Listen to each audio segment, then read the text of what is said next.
emak suka nangis. Emak sedih melihat anak. Dia baru jadi polisi, baru juga jadi ajudan Verdi Sambo, baru 6 bulan menurut berita sih. Kemudian terjadi peristiwa yang seperti ini. Otomatis beban mentalnya pun berat. Rasa dosa besar menghantui dia. Kemudian ada yang bilang, kenapa kok mau? Kenapa tidak lari saja? Itu gak mudah seperti yang kita ucapkan. Dan gak mudah seperti yang kita bayangkan. Ingat Brigadir Reza, adiknya Brigadir Yosua, pada saat itu menerima berkas otopsi yang tidak boleh dibaca, hanya langsung suruh tanda tangan. Kemudian tidak boleh juga membuka peti ataupun melihat abangnya sendiri. Dan dia tidak bisa berbuat apa-apa. Akhirnya dia kawal sendiri sampai ke Jambi. Sama situasinya seperti Richard pada waktu itu. Andai kata dia lari, apakah Brigadir Joshua tidak ditembak? Belum tentu. Mungkin FS menyuruh ajudan lainnya. Dan andai kata memang Richard lari atau melarikan diri, anak buah Verdi Sambo itu banyak. Keselamatan Richard pun belum tentu selamat. Dan tidak akan pernah ada yang membongkar masalah ini. Kemudian keluarga Richard tentunya juga akan mendapatkan intimidasi atau pengancaman dari Sambo. Apa tidak ngeri? Ngeri kan? Semoga saja Pak Hakimnya punya hati nurani yang bersih, punya hati nurani yang baik, dan tidak terkena amplop yang suka Sambo tebar-tebarkan. Jadi nanti semoga putusan pengadilan menjadi putusan yang benar-benar adil. Dan semoga Richard mendapatkan keringanan hukuman. Dan kemudian mohon kepada Bapak Kapolri, karena dia sudah berani jujur, walaupun nyawa itu taruhannya Pak, saya mohon jangan dipecat. Setelah nanti Richard menjalankan apa yang menjadi hukumannya ataupun konsekuensi yang dia lakukan atas perbuatannya, mohon ya Pak jangan sampai dipecat.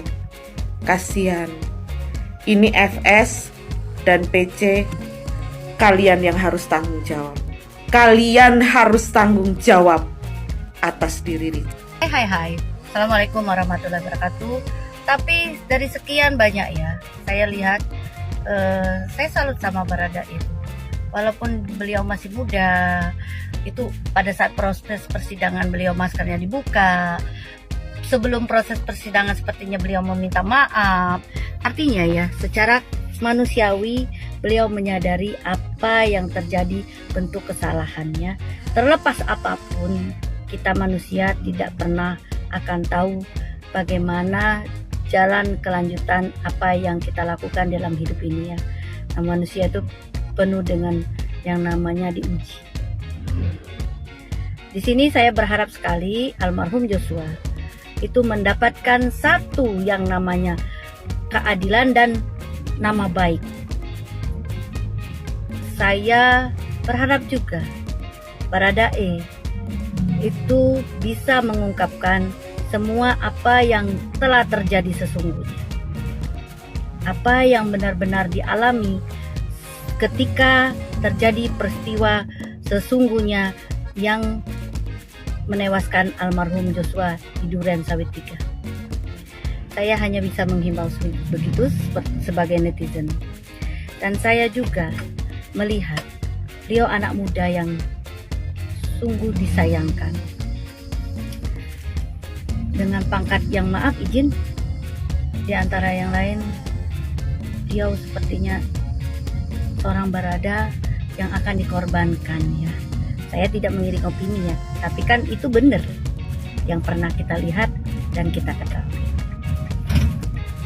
Semoga saja Yang Mulia Hakim bisa melihat itu dan bisa memposisikan beliau sebagai saksi kunci apa yang benar-benar terjadi di Duren Sawit 3. Dan saya berharap Ibunda almarhum Joshua memiliki harapan-harapan yang pastinya mengembalikan nama baik almarhum sendiri dan nama baik keluarga.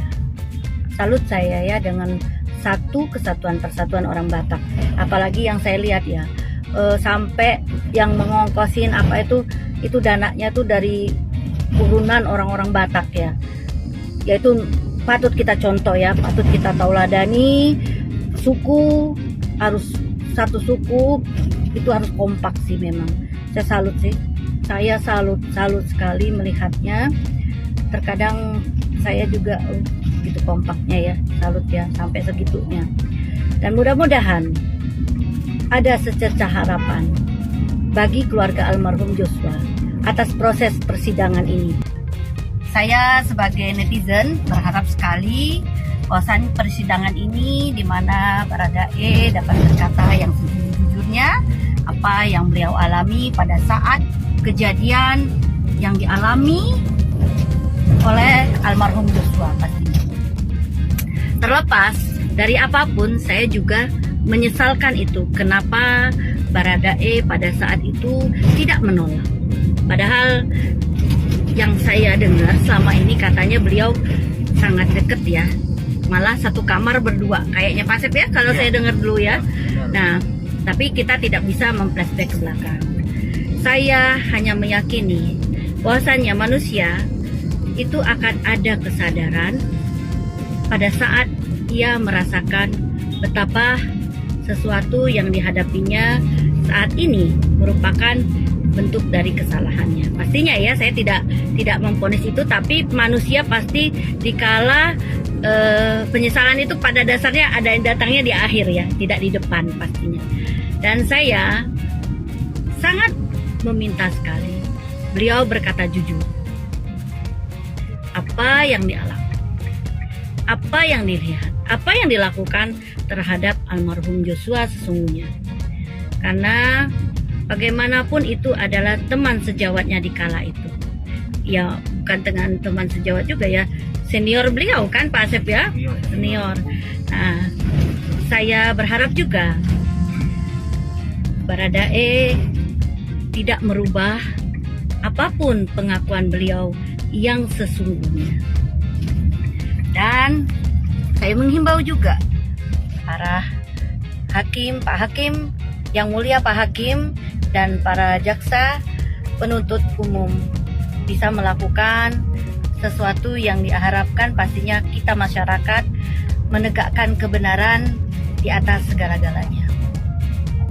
Dan mudah-mudahan dengan adanya upaya kejujuran yang diberikan oleh Baradae, mudah-mudahan beliau mendapatkan keringanan hukuman atau apapun. Pastinya itu adalah harapan kita juga sebagai netizen yang pastinya kita memiliki hati nurani. Tapi itu tadi yang saya sesalkan ya, tapi itu nasi sudah jadi bubur ya. Kenapa saat itu tidak ada upaya untuk menyelamatkan almarhum Joshua?